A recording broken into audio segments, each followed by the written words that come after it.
Record just so that we've got it documented. And I'm going to share my screen. I'm going to go in and out of sharing my screen because we're going to talk about some of the stuff that we're going over here.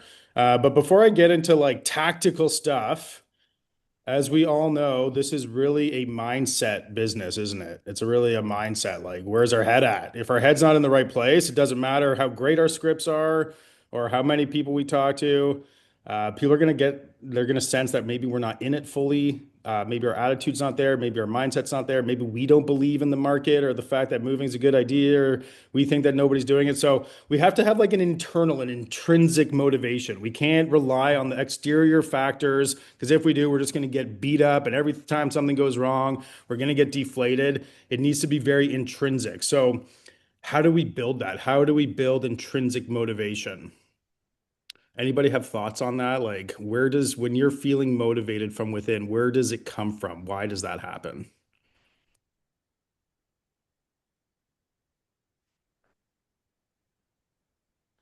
And if Ray and Marissa, you're there, right now you have a paper bag over your head, so we can't see you. But feel free to share your screen, unless you're naked, in which case stay covered. I always assume people are naked. All right. Well, Viktor Frankl, he's a World War II um, encampment survivor, a Holocaust survivor from Auschwitz, and he said that the greatest need of human beings is a sense of meaning and purpose in life, for a goal to work toward. How do you think he kept a good attitude when he was experiencing the worst of human conditions imaginable? Day to day, hunger, death and decay all around, imminent death. How do you think he How do you keep a good attitude in that situation? Does anyone know what some of his strategies were for that? I think he protected his mind, Yeah, yeah, he had to. essentially, like make sure that he was gauging, like being economist and like gauging his mind so he didn't, get into the conversation that was happening outside. Yeah, while everyone around him, or most people around him, were couldn't get past the immediate surroundings, couldn't get past their current reality. Viktor Frankl was thinking about how this experience was going to impact his story to inspire and influence others when he was out of there. He wasn't thinking we'll be out by Christmas. He wasn't thinking of fictitious dates, and then when those dates came, he became disappointed like other people. He didn't see the immediate surroundings as much of an obstacle, although I'm sure he had his moments, but he was all ultimately looking at it as a story for inspiration, stuff that he would be able to impart onto others. So this type of thing didn't happen again. It's interesting because it sounds like, I didn't read the book, I do have it though, that he had the outcome of him knowing that he was going to make it, that he wasn't going to die through this process. And that's all he seemed to hold on to. So, and he just weathered the storm. So essentially, like, I guess if we were to say we were to do it, it's not this deal, but it's like, let's say the goal was 100,000 or whatever, and just hold on to that and forget about the emotions around, oh, this person told me to fuck off, or this person like it changed their mind, or this listing is stale. So it's holding on to just the goal and not worried about how. And he also decided that he was going to live. Hmm. Very well said. And we can decide that we're going to thrive. We don't have to let the immediate situation, the immediate experience influence how we feel. We're going to talk a bit more about that. The quality of your life is determined by how you feel at any given moment. How you feel is determined by how you interpret what is happening around you, not by the events themselves. When the agent, some of you saw my post about agent telling me the deal was dead. Don't send the counter offer. The deal is dead. I had a split second of deflation for sure. That's a natural experience. We're allowed to experience these emotions, but I didn't let myself succumb to it. This is just part of the negotiation. I remind myself I have past experiences to draw from. I know the buyer still wants it. I know the seller still wants to sell. I certainly know the agent wants to do the deal, and I definitely know that I want to do the deal. So if everybody wants to do the deal, they can say the deal's dead, but that doesn't necessarily mean it's the case. So I have to summon, how do I feel about that? A temporary feeling of deflation, followed by okay, what can we do about this? Where can we meet in the middle? The buyer and the seller ended up calling each other. They ended up talking to one another. We were only $100,000 apart on a 3 million. They were at 2.9, their max, max, max. They came in at 2.8, that was their max. We signed back at 3.1. Then they signed back at 2.875. And then we signed back at 3,025,000. And then they were like, our max, we're not doing any more. We got the screenshot text of them saying that to their agent and everything. They were holding tight. And then our guy was holding tight at 3 million. Stalemate. But why not have them talk to each other? They've already talked to each other about friggin', this was one of those buyers that brings the dad and the whole family, and the dad's pointing out that there's no ESA sticker on the fucking electrical panel, so it must not have passed inspection, asking why there's two sump pumps and why one of them's working. It's like literally a running sump pump, and he had questions about that. He was concerned about the fact that it was doing its job. So like they had a couple conversations directly, so it made sense. Like, why don't we just have one more conversation? Mano y mano. Let's the buyer and seller talk it out, share each other's perspective. Not common practice, I get it, but we want to get the deal done. Everyone wants to get the deal done. So anyway, so how do we feel about it? Are we going to deflate, turn off, shut down? Deal's dead. Fuck, another one fell through the cracks. That's where people's heads go if they're not tuned in, if they're not paying attention to how they're feeling about it. All human action is purposeful in some way. You are happy only when you are doing something that is moving you towards something that you want. Inaction is action, by the way. Inaction is taking action towards a lack of purpose or a purpose that is potentially selfish or purpose that is not clearly defined. We have to know why we're taking action and what that action is going towards and what that ultimate result is going to do for us. So, happiness as a result and higher performance come when you choose to live your life consistent with your highest values and your deepest convictions. What does that mean to you guys? When you choose to live your life consistent with your highest values, you kind of have to know what your highest values are.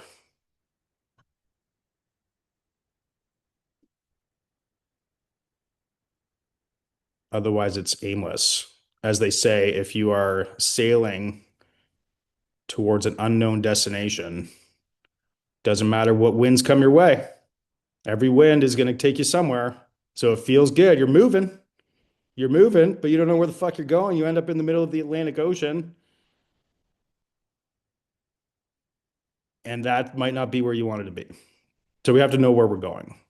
We can't let the winds of life dictate our direction per se. We have to notice them, and maybe they're going to slow us down to our ultimate destination, but we're not going to go off track because we know where we're going. And maybe that's $100,000, but what is that $100,000? I know we're here, the thing's called net $100,000 in a year. By the way, if you're already netting $100,000 in a year, you can build on that. And these systems that we're going to talk about, these tactical things that we're going to do, they can just build momentum. You can build up using the same strategy, $1 million a year business. And you wouldn't be the first one to do it with these strategies. But you have to know why you're doing that. You have to know what the activities and the action is going towards, what it's going to do for you. Because it's not the actual destination that we care about. The road to success and happiness and freedom is a long and winding road, and it doesn't end. You don't arrive anywhere. We think we're going for the 100,000, but then we get the 100,000. Our expenses have gone up a little bit. We're kind of used to it, and then we want the next level. So it's really not about the destination. It's about the road that we take to get there. And if we get discouraged by the obstacles and the bumps along the way, then we don't end up going. And it can't be about the destination because then these obstacles are going to stop us. We have to embrace and enjoy the journey, no matter how shitty it feels sometimes. That's giving me a thumbs up. I'm just holding my sweater. Okay. So, what's a goal? It's literally your dream, but with a deadline. If you write it down, if you write down your goal and then put a date on it, your dream has now turned into a goal. It's that simple. So, what do you want? And you don't have to limit your imagination. What happens with goals is we often limit to what we know we're capable of, what we've done in the past. But you're allowed to have bigger and more audacious goals. And you don't have to worry about how you're going to get to it, but you should put a timeline on it because then you're going to take a different step towards getting there. If your goal is $1 million a year business, you should write that down and when you want to do that. In 3 years, I want to have a business that's generating $1 million every year. Or you might phrase it, in 3 years, I have $1 million business annually. What do you guys think that that might do to change your behavior today? And maybe it doesn't change anything, but what actions might you take towards that? Anyone can jump in. Setting up your non-negotiable activities, daily activities, figuring out what those are first, and then implementing them so you can reach that goal. Yeah, it could force more structure. It could force like an assessment of how many, like, for in our business, how many people are we talking to right now? We as a team, we did some very simple math. We divided the amount of money that we netted last year by the number of people that we talked to. And that gave us a per contact amount of money we made. So it ranged anywhere from $56 per person we talked to $113 per person we talked to. So when you need to talk to 5 people today, and usually talking to 5 people, isn't going to lead to anything. Just like going to the gym today isn't going to get you a six pack. Okay, we know it's not going to give us a six pack, but we're going to feel better after the gym today. We know that it'll give us some endorphins. We know that it'll give us some momentum. We know that that habit over time is good for us. So if we can correlate today's activities of talking to 5 people about their real estate plans or their financing needs or whatever, then there's correlation between how much money we made. We made $250 to $500 plus that day. Plus, we feel better because we know our business has some momentum. Maybe had a good conversation or two, move them from a nurture to a hot or from a hot to an appointment. You know what I mean? Like we get some momentum, we get some positive endorphins and reinforcement, right? So it might force us to assess like, okay, right now I'm making 250,000 a year or I'm making 50,000 a year, but I'm only talking to like one person a day. Some weeks I'm not talking to anybody. So it might force you to assess like, where am I at? Am I even like, is the person I'm being, are the activities I'm doing going to get there? If the answer is no, okay, what activities will? That's right, Steve. Yeah, I can force that. Sometimes if we're already we're already on our way, we want $1 million business and we're already at 200,000 a year. Okay, I think I've almost hit my ceiling. I could probably do like, another 100,000 on my own, but I'm gonna have to probably start building a pipeline of support staff. Like I'm probably gonna need somebody to take away some of the, $8 to $15 an hour work. So I might not hire that person today, but I'm gonna start running ads. I'm gonna start running ads for that person. So that means I just have to, we got ChatGPT. We can write up a friggin' job description in 10 minutes right now. And then we can run it through all the job ads that are out there. So anyway, so like these goals, these dreams with a date can turn into reality. That's how we manifest our dreams. We just make them happen. But they require action. So what's that next action step? Maybe it's assessing what we're doing in terms of calls, what we're not doing, what we need to do. Maybe it's writing that job description so that we can start having some support and we can start leveraging our time so that we have more time for the higher dollar per hour activities. We got to take some action. And then we got to stay motivated. What is the purpose? Is it financial freedom? Is it so that I don't have to work anymore? Or so that when I work, I'm just working with who I want, when I want, because I want? Is it so that I can buy that next income property? Like that ultimate goal of financial freedom, that the deals I'm doing now, the deals I'm doing this year are so that I can get my next property. I need to make enough to live, and then I need a surplus of $50,000 so that I've got enough of a deposit to put on my next income property. Because my ultimate goal is financial freedom. So this year, my purpose is getting that income property. So it's not satisfying enough just to do enough deals to pay for my lifestyle. I need that plus enough for this. So that's my purpose. It doesn't have to be this big, like, ultimate heavenly purpose. It can just be super simple. It can be super selfish. Because by the way, it's a lot less selfish to make a surplus because if you have a surplus of money, you can give more. You can donate. You can support people. You can help family. You can help friends. It's the least selfish thing you could do. One of the most selfish things we can do is make enough money to live for ourselves. That doesn't do anything for the people around us. And it's very scary for ourselves because if we don't make enough, then we don't even have enough for ourselves. We want to write them down. We want to put deadlines. We want to create action plans, steps that we will take. So we're going to get into that tactically for what we do in our business, what steps we're going to take, what our deal outcome is going to be, the commitment to the completion, and the priority, ranking all the actions. Not all tasks matter equally. I'm letting people in as we go here. And then building a support system. Who's supporting you? Are you on a team? Are you with a team? Do you have a coach? Do you have family? Do you have friends? Do you have a spouse that's going to support all of this? It's very difficult to get motivated sometimes to do this on our own when we're only doing it for ourselves. If nobody's watching us, if nobody's paying attention, if nobody really cares, it's very difficult for us to care. If I don't have Kyle to support, if I don't have agents on the team that are watching what I'm doing and getting inspired by it, it's very tough for me to do it on my own sometimes. If I don't have children that I need to support, all these support systems, it matters a lot. Making affirmations, sometimes we've got the wrong thoughts going through our heads. We need to be very careful about that because our thoughts become reality. There's not a single thing that you've ever done that didn't start as a thought first. There's no building that's been built, no bridge that's been constructed. Nothing exists in reality without it first being a human thought.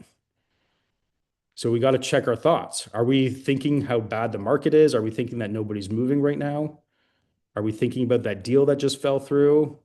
All the deals I'm doing are falling through. What's the point of even calling anybody? Because then I get the listing and then the listing doesn't sell. Jesus Christ. Like that's not the right talk track. We need the right affirmations. We need to remember the deals that are going through. We need to just get better. Maybe we need to get better at pricing strategies.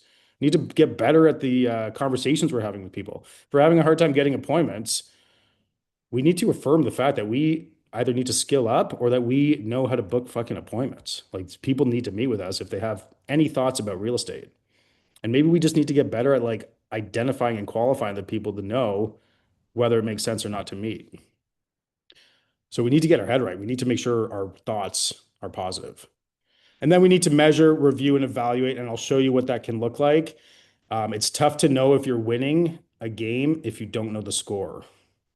You really need to know how many people you're talking to. You need to know how many you're meeting with. It's great to know if you're setting appointments, but they're not actually being attended. If they are being attended, how come they're not signing? If they are signing, going to market, but they're not selling, we need to know that. We need to know what's going on in our business. So I'll show you what that can look like too. And we need to take breaks because if we're just going hard all the time, then we're not going to reach high performance. The high performance habits, they've done a lot of studies on people in all different fields and industries on the highest performers in athletics, in business, in politics. And the highest performers, they spend 60% of their time on the needle moving activities. 60%. So you don't even have to spend 80% of your time, 60%. In our business, that's lead generation and follow-up. That's going on appointments. That's servicing buyers and sellers, and that's negotiating contracts. If you're spending 60% of your time on that, you are a high performer. You will make more money than 95% of the people in our industry. But a lot of people, they're spending 10 or 20%. Maybe. Sometimes none. But that shows up in the stats too, because more than half of agents in our real estate board, as we know, I think everyone here is in the Toronto real estate board, more than half didn't do any deals last year. That's just because they're taking too many breaks. Okay. This slide is not for them. Refuel with motivation, positive stories, speeches, books, and podcasts. Are you guys listening to this shit every day? Are you guys listening to things that get your head right? Positive leadership stuff. It's like Zig Ziglar said. So, somebody said to him, like, I've already heard this. I've already listened to this. I already heard this motivation stuff. And he's like, yes. And you also already showered, but you need to do that every day. Okay. especially in a market and an environment and a news cycle that is so negative. Like we need to find that shit. And I know Sherry, thank you so much, got me onto Wayne Dyer. Um, so good. And reward yourself. You know, the wins. Like we do not reward ourselves for the wins when we do the conversations that we promise ourselves we would do. We don't reward ourselves enough. We're not, most people, like in these high performance studies, even the most highest performing people oftentimes do not reflect on their wins and their acknowledge what they've accomplished. We live in, I don't know if anyone's read The Gap and the Gain, but especially us as entrepreneurs, we measure ourselves between where we were at and our ideal. And wherever we are in the middle, we're usually measuring ourselves from where we got to where our ideal is. So we live in the gap a little bit too much, whereas we want to start calibrating down to where we've come from. So if we can focus on the gains that we've had, it gives us so much momentum to keep going, to keep making the dials, to keep going on the appointments, to keep taking the listings, even if we're not at our ideal. That's when we lose the momentum and the motivation. And then follow through and keep your promises. Nobody else knows the benefit and the problem with the fact that the universe works the way it does is that nobody else gives a shit, but your psyche knows and keeps score. Your psyche knows if you didn't follow through on the thing. So it doesn't matter what anybody thinks. We get so wrapped up in what people think and how we're being perceived, but all that matters is our psyche. And I feel like our confidence is built on this because if you don't follow through, you just feel like an internal dialogue starts to kick in that you're not worthy or you're not good enough or you're not doing that, you don't know how to do it. Absolutely. It's the worst. Even like the littlest things. Like if you just promise yourself, I'm going to talk to, if you're not talking to anybody every day and you just make yourself that a promise that you're going to talk to one person every day, that will be so big for your momentum. That'll be so big for your confidence, like you said, Sherry. Just a little, it's a little promise. And you even can reward yourself for doing it and acknowledge it. But you have to keep score. You have to be measuring it. Okay, we're going to move on from this. Unless anybody wants to just take a screenshot or photo of this, these are some amazing questions that you can ask yourself. These are just for you. You just sit with them, you can write them down, you can journal on them. Ben Kinney gave us this. I work on some of these almost daily. It's important that we spend some time with ourselves. It's such a nice gift we can give to ourselves to help reinforce our purpose. But let's get tactical. I've been spending 30 minutes talking about like mindset and purpose, and it's such an important foundation because it doesn't matter how tactical we get if we're not doing it from purpose. Like I don't know if you've ever seen the image of like the iceberg, and the part that's exposed is the productivity. Like everyone sees that. Everyone sees the deals you do or whatever, but they're not seeing the purpose below it. That's the 90% that matters most below the surface. The purpose and the priorities. So, what is my purpose and what am I focusing on? And then everybody will see the production. Okay, so where does production come from? We're going to keep it super simple. You want to net 100,000 or build $1 million a year business? It's the same model, everybody. It's the same goddamn model. You just do it over time. You just do it. You just do more of it. And you don't even have to necessarily do more of it. You layer on systems because you could do $1 million of production a year and still have time for your family, for your friends, for vacations, as long as you have the right systems and the right support. So this isn't like just doing more activities, but you have to start somewhere. So, on our team, an agent will come in with a list of 200 people on day one. Day one is the day that they have 200 people from their phone, people they've worked with in the past, people they've gone to school with, friends, parents, friends, doctors, dentists, lawn care people, whoever, anybody that knows them that they've interacted with ever. And that can be your foundation. Not everybody wants to work their sphere. When I got in the business, I was just a door knocking maniac. I did not want to call anybody I know. I had already talked to everybody, selling them Cutco knives. So I didn't need to call them again about real estate. I was like, and I had developed a skill from prospecting. So I just door knocked like a maniac. I door knocked every day until I added at least 6 people to my database that day. And then I would input them myself because I didn't have my boy Kyle or anybody to help me input the data.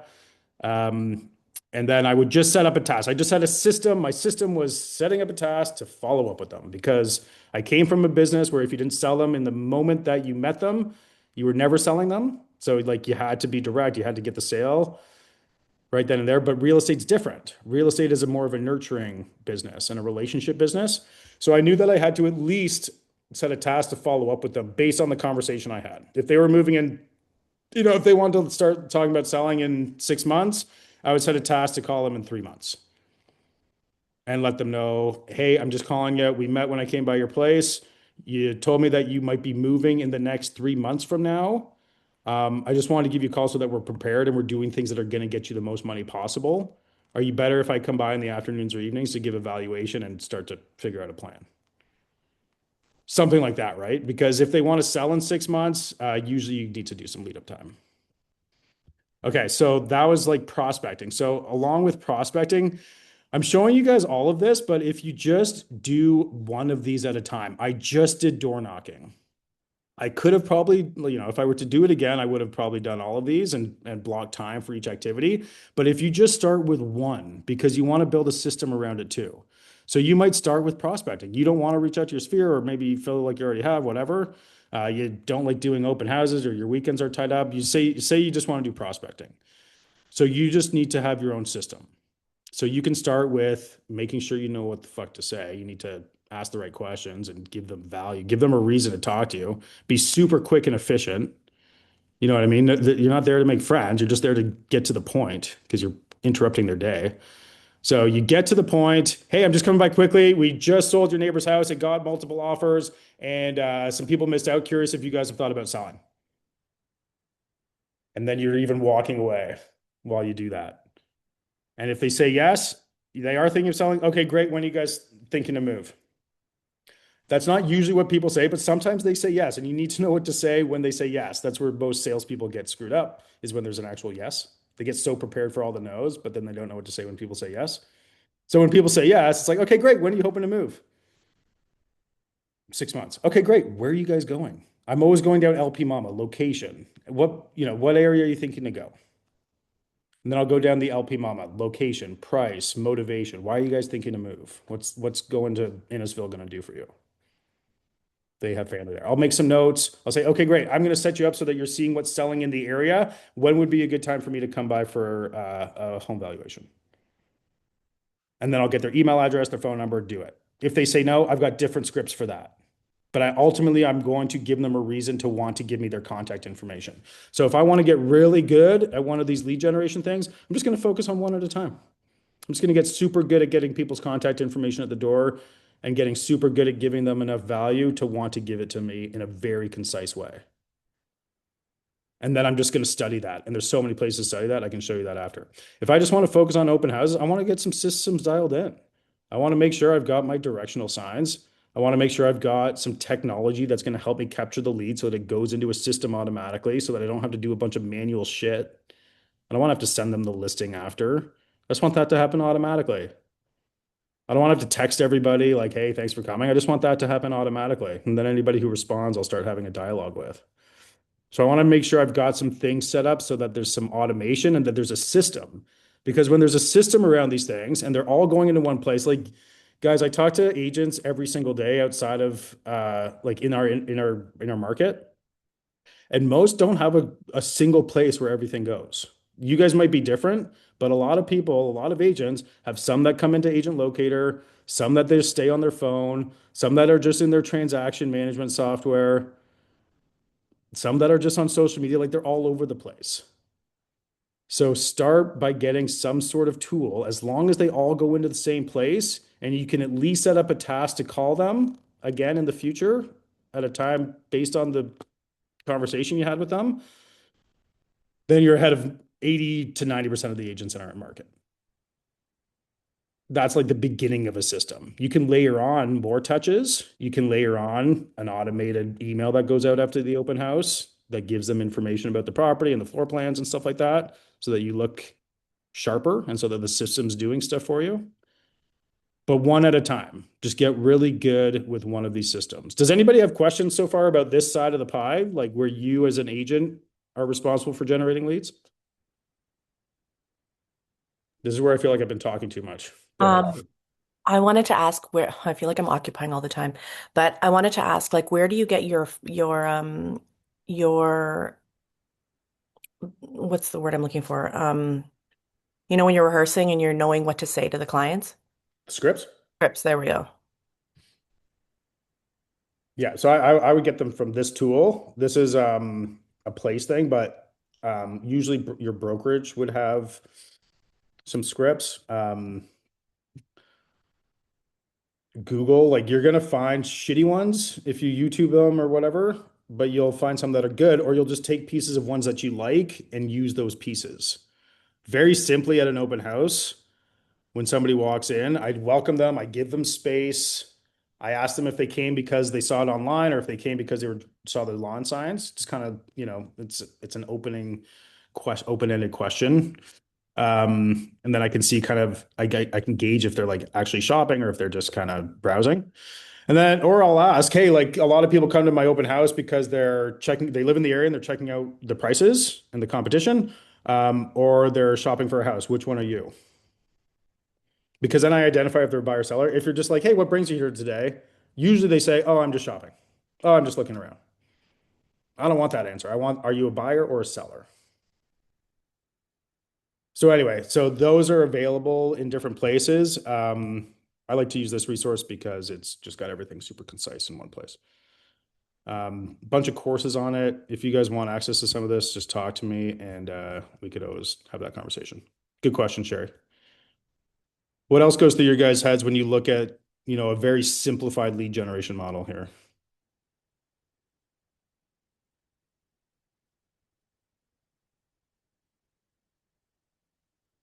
Okay, let's move on to the business side. If you're doing at least 4 open houses a month, if you have your 200 sphere and you're reaching out to them and maybe inviting them to an event once or twice a year, if you're offering them free home show tickets, the home show's coming up in a month or less, you offer them, you reach out to them. This could all be automatic. You can set a schedule.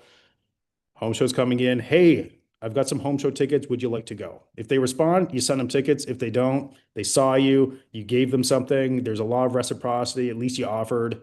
Same with the events. Most people won't come, but everybody's going to see the invitation. It's an excuse to mail them something. It's an excuse to email them something. It's an excuse to call them, bring them towards you without asking them for anything. Like we want to take advantage of influence, which includes the law of reciprocity. You will have more influence with that person.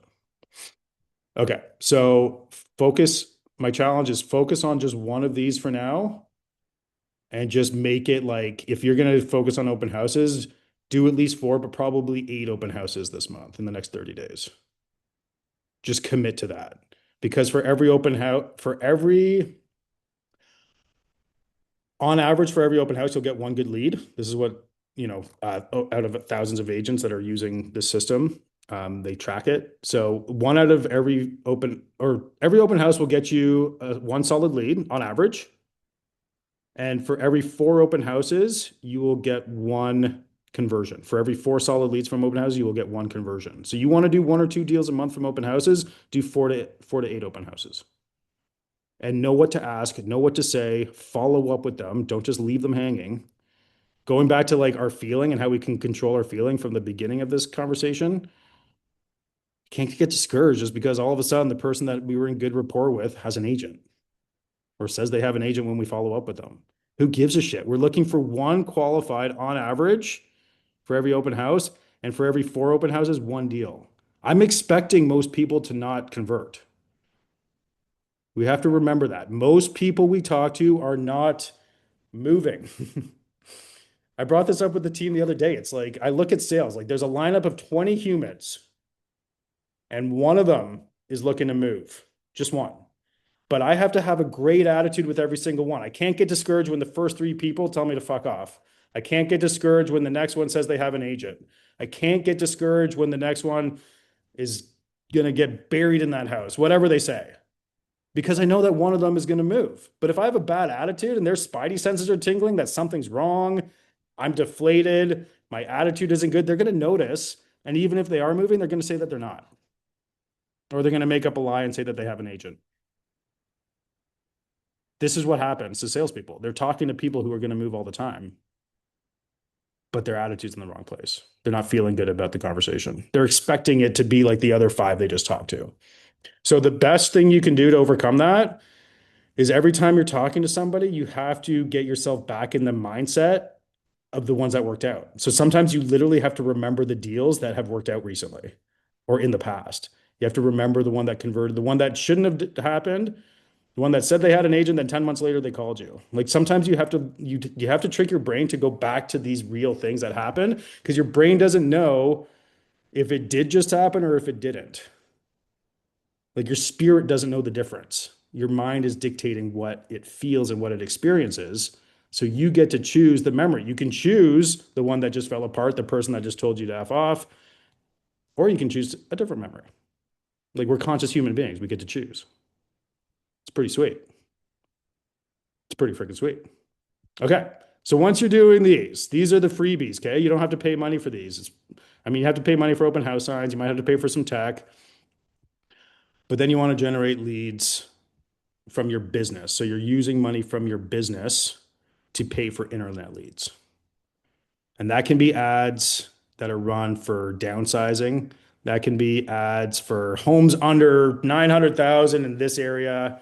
This can be best condo deals in the GTA. This can be an ad called whatever you want, whatever lead type you want. This can be home values for Clarkson, Mississauga.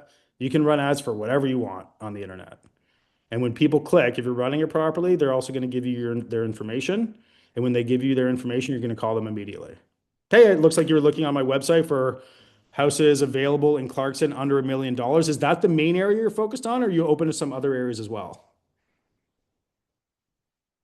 You're asking location. If you don't know, if you don't use this acronym every time you talk to people, you need to write it down. LP Mama. Location, price, motivation, agency, mortgage, and then appointment. Okay, you're just looking in Clarkson, amazing. And the ad that we were running that you clicked on is for homes under a million. Is that your budget, or what price point are you ideally shopping in? That's my price questions. Then I'll make note of the price. Tell me, what's going on in Clarkson? Where are you living right now? Oh, we're in Clarkson. We're just looking to downsize. Okay, great. That's amazing. So will you need to sell your house to buy the next one, or are you planning to keep that? And we're planning to keep it. Okay, great. Are you going to need financing, or are you buying with cash? No, we're buying with cash. We own the house clear, free and clear. So now I've asked mortgage questions. I've asked price. I've asked location.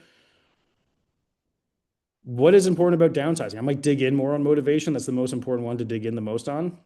I might ask more about motivation. What's that going to do for you? What is living in a bigger house? Like, what would be the problem? If you stayed there for another year or two, what would be the problem with that? Get to know their motivation. And once I learn that, we'll go into appointment. It sounds like we definitely need to get together. I've created a short list of properties that you might like that are under $1 million in the area. I can also give you a free assessment on what your house might sell for in today's market and what we could do to maximize that sale price. And then if all of that looks good, we can talk about what next steps look like. Are you usually better in the afternoons or in the evenings? Go for the appointment. Most salespeople don't get appointments because they never ask. Yeah, yeah. That's the number one reason why most salespeople don't get more appointments. They don't ask for them. And I don't even think of it as asking for them. I'm offering them an appointment because I have to qualify them first. That's why I use LP Mama every single time. At least most of it. I don't need to go through all of it in as much detail. I like to dig deep a little bit, especially on motivation. But I need to have an idea if this person's worth meeting with, if it even makes sense. And if it does, I'm going to just acknowledge that it makes sense. And then I'm going to offer my time to make sure that this turns into a really good decision for them.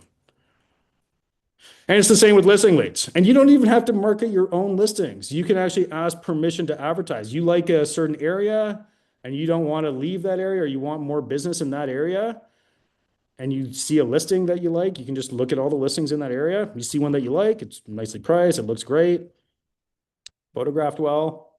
Ask that agent for permission. Hey, do you mind if I advertise this on your behalf? And then you can run listing leads for that, right, Kyle? We're running ads every day, whether there are lists. Sometimes it's not even our listing. We'll just run ads for it because we want to get leads for it.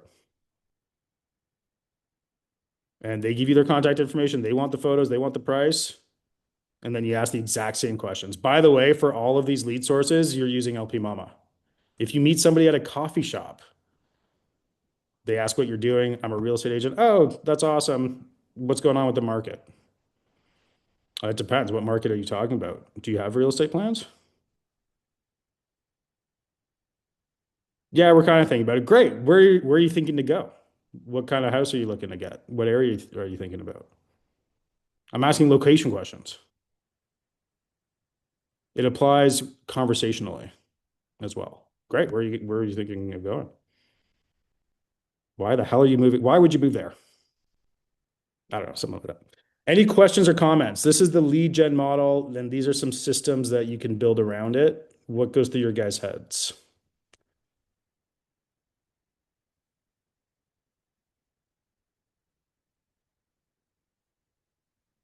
I think I lost them, Kyle. No, no, we're here. We're listening, taking it all in.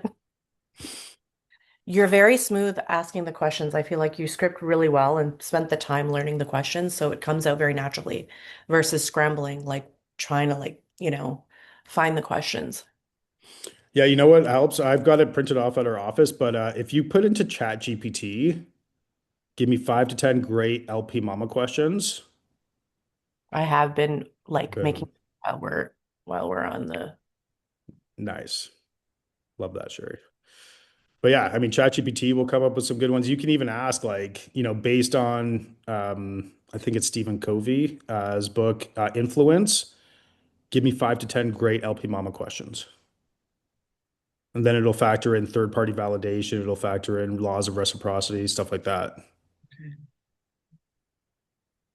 Yeah, great point, Sherry. Anything else that's going through your guys' heads when you see this as a business model? By the way, this compounds over time. It'll be your $100,000 a year net income plan. And as your database gets bigger, because it's all going into one place, the problem with agents who keep having to start over, they start over every year because their leads are all in different places. There's no structure, there's no ongoing maintenance, there's no ongoing drip campaigns, there's no market reports so that people can see what's selling around them for how much. There's no way for them to monitor who's looking at that. It's just willy-nilly. But when you have a system and it's being filled every day or every week or every month with these leads from these different sources, your business gets bigger because our business is just our database. Like we're real estate agents. We don't have like machines and friggin' buildings and stuff. Like we can buy those with our excess of money, but and that becomes different parts of our business or our ultimate net worth. But like this sales business is our database. And this quality to which it is nurtured and the size that it builds to determines the size of our business. And it inevitably gets bigger over time because you're adding people all the time. Any other thoughts or questions before I move along to the last little part here? Some economics. You guys, any numbers people here? Any nerds? All right. Okay, so let's say our average sale price is 800,000. I'm doing a 50% commission split because no agent is making 100%. You're either on a team, even my deals, I pay 50%. I get paid 50% of my own deals. The rest goes to the company. Um, and then if you're an individual agent, maybe you're spending 30%. Okay. So we did the math on all this stuff. So if your average commission is 2.25, I put 2.25. Sometimes you get full 2.5, sometimes you get two. Sometimes it's less, sometimes it's more. Depends what you negotiate. But if you're doing 1.5 deals per month on your own, you're probably going to spend 50 hours per transaction.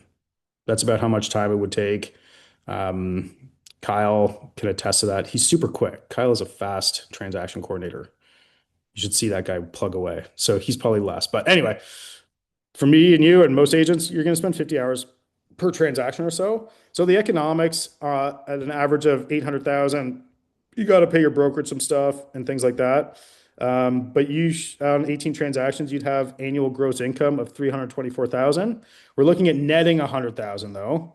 So with this model, you could do one transaction a month. I'll just put one. and you're netting a bit over 100,000. Okay. You only need to do one deal a month. So this business plan, that'll get you there, even if you're just doing the open houses. You can definitely, if you're concentrated and focused just on one of these activities, you can do one deal a month. It's not hard. It just takes like the discipline and the effort and the habit. That's all.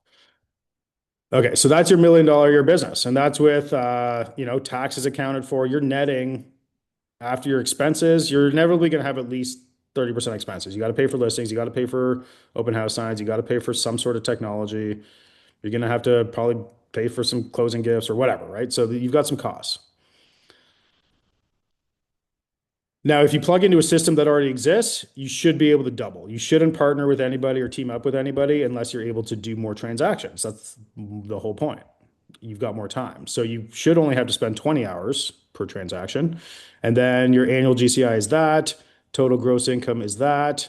And then mathematically, because you don't have any operating expenses or low because you've got some brokerage costs and your dues and stuff like that, you should be netting quite a bit more because you've got more time, you're doing more transactions. We have to, and you might want to write this down. I care about my hourly rate. I care about my hourly rate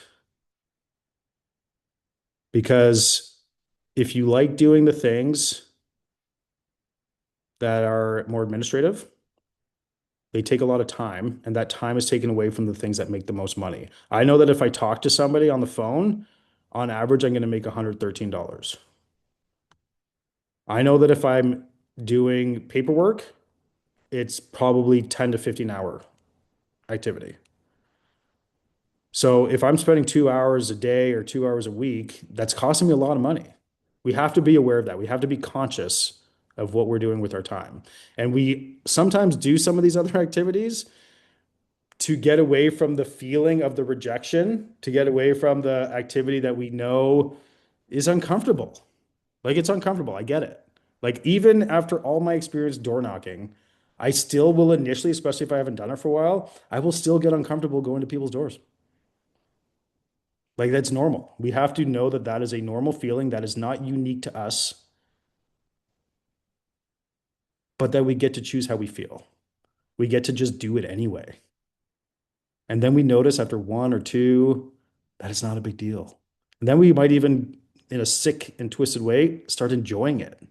We might like the fact that we're in control of our time, in control of our business, in control of the conversation. We've got an attitude of not giving a fuck that people don't want to move right now. But then we find somebody who does. Like that can be exciting. We don't know which of the 20 people we talk to is going to be the one that's moving next, but we know that they're statistically there. And then it becomes like a game. Danielle on our team, she used to be so nervous about calling people. She's been with us. She netted 100,000 her first year as a showing assistant, but she didn't like the follow-up call. She did it anyway. And now it's like a game. Now it's like if they don't say no, she's sending them listings every week, unresponsive for 3 months. She's been sending consistently every week to this one buyer who's shopping for like a $3 million house every week. Hey, oh my God, I'm so sorry. I missed it yesterday. Here's your list of new homes that are available. I checked this one out. I think it might be a good fit for you. Until they tell her to fuck off or that they're buying, she's going to keep doing it. If they hang up on the first call, she calls back like, oh, I think we got disconnected by accident. I'm just calling as promised because we were talking about your real estate plans. You wanted me to call you back right around now. Like she'll do that second call back. Okay. So she was a nervous person. She's now turned it into a game and she loves doing it. So anyway, as you progress and as you build more transactions, you can actually get even more leverage and you can get up to 3, 4 transactions. This would be a more leveraged business. So you probably got a showing assistant at this time. That's when our business got to a next level when we hired a showing assistant, Danielle, because we were letting a lot of buyers slip through the cracks and showings take a lot of time. So you can actually do a lot more transactions. Again, you have to care about your hourly rate. The hourly rate can go from $360 to $450 to 600 the more leverage you get. But you need leverage in your business, either administratively to start. That's why some of you might be your next hire. That's how you're going to get to your next level because you need more time. You need to buy some time. or you might already be at a level where you have administrative support and you might need some showing assistance, or you just need to spend more time on the dollar productive activities right now so that you can get there. Okay, we've only got 5 minutes. Any thoughts, takeaways, ahas? Sherry, do you have your hand up on purpose, or did you also have yours in the air? I have my hand up on purpose. Okay. Can you go back to the slide where it was the breakdown in the spreadsheet? Sorry, which part? The spreadsheet. Yeah, So where it says, go back the next one prior. yeah. Yeah. You see where it says average hours worked per transaction. So we're at Yeah. 50 for individuals and then 20. How does it drop like that? Showing assistant. Okay, so this is like all of the transaction coordinator stuff. So, for example, like when I have a listing, if I'm going on a listing appointment, I'm going to fill out a form and Kyle's going to get that form and he's going to fill in all the paperwork. So he's going to log into MLS. Like I might be driving when I fill in that form. I'm in my car. Oh shit, I got to make sure that I get this. Fill in my name, fill in the address, fill in, the price. Usually that's zero because I'm going on the appointment. We have to decide the price together. But I just want the Treb form. I don't want to have to log into Treb, go to web forms, find the form, select it, bring it into a folder. Like all of that stuff takes time, right? So I know that Kyle's at his desk. This is what he does. This is like his one thing. He does other stuff too, but like that's like his top priority. And then when I get to the appointment, I get to do my thing, and then it's already ready to go. I can just fill in the price because it's already in DocuSign. I get to click through it with them. And I'm so much more efficient that way. Otherwise, I would have had to spend an hour beforehand getting the documents ready. So this is the point where like at that point they're look this is a place that they've been a few times or you know that they like it or whatever. Well, I'm just using one small example of like going on an appointment and the preparation required for that. So like I'm going to save time on that part. Then once I sign the listing, it's automatically going to go to Kyle, and then there's 320 different tasks that have to happen to get executed properly. So like I want them to get the welcome email, I want them to get all the documents in their email, I want them to get the schedule of when vendors are being coordinated. I want the vendors to get coordinated, but I don't want to spend my time doing all those things Right. Okay. because those are lower dollar per hour activities. And I want to spend my time because I care about my hourly rate. I want to spend that time on getting the next client and meeting with the next person. Okay. Got that. Thanks. It's a significant reduction in time. Like when we think about the system, like even just going back to like the systems around the lead gen, like I don't want to have to set up the open houses. I could, like I know how, but that's time taken away from things that get are higher dollar per hour activities. Mhm. So I need to make sure that they're getting done and getting done better than I could do them too. There's that too. Like it ends up being a better experience for the customer. Kyle's Right. way more on the ball than I am. That's for sure.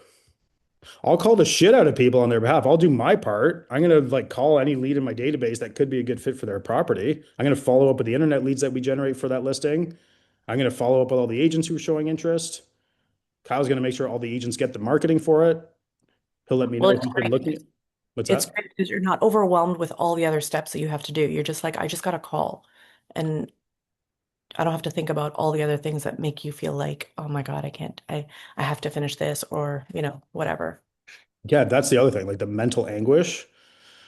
Most agents will limit the number of listings or buyers that they take at any given time because of the fact that there's so much work involved. They can only do so much. Like we're all capped at a certain amount. I could do on my own, I could do like 10 to 20 a year. Like my first year I did 16 and like I needed help because Mhm. I'm like my business was going in waves. Like I did 10 deals one month and then like one and then zero, like because I was spending so much time catching up on all the administrative shit from those first 10 deals. So yeah, Cool. it buys you a lot of time. Any other takeaways in these last minutes?